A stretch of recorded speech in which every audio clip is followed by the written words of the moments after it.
An open letter to the Honorable Gary Peters.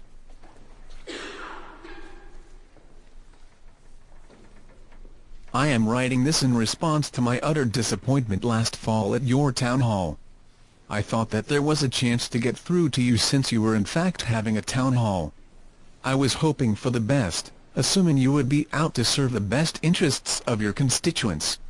Following my observations and those of my fellow citizens, I will finally get a chance to speak to you. If you would only listen.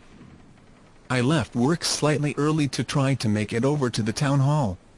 Traffic was horrible and I was only able to get there maybe an hour before the scheduled start.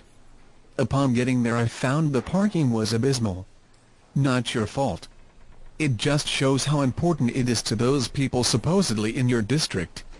I was able to get with my brother into a fairly reasonable position in line. The line moved up and we neared the entrance.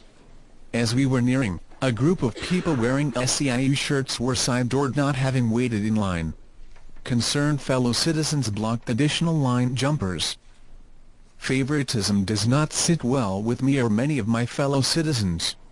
Just as we got within 20 people or so, an announcement was made that the auditorium could not accept more people.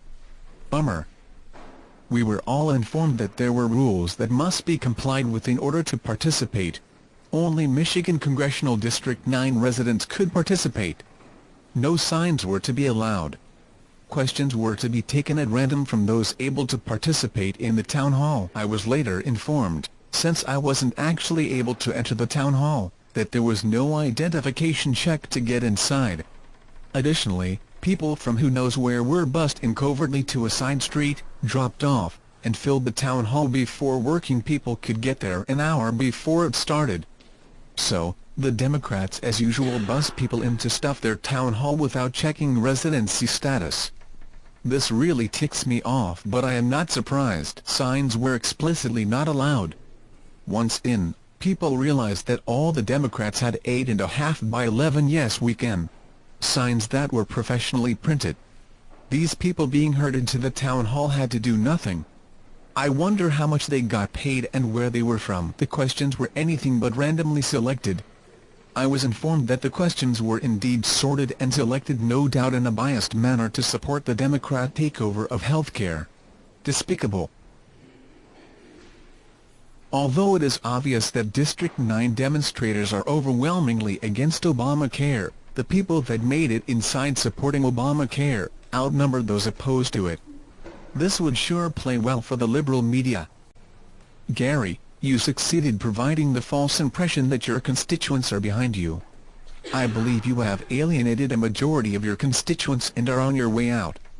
I also believe that Obama is going to give you a cushy job in the administration for disenfranchising your constituents. Just shameful. Why am I doing text-to-speech? I know how the Democrats throw people under the bus, so I'd rather be anonymous. If anybody can give affirmation or denial of the allegations, I will be glad to let them stand in the comments and maybe even reproduce the video for corrections. Thank you all for listening, and may God bless the United States of America.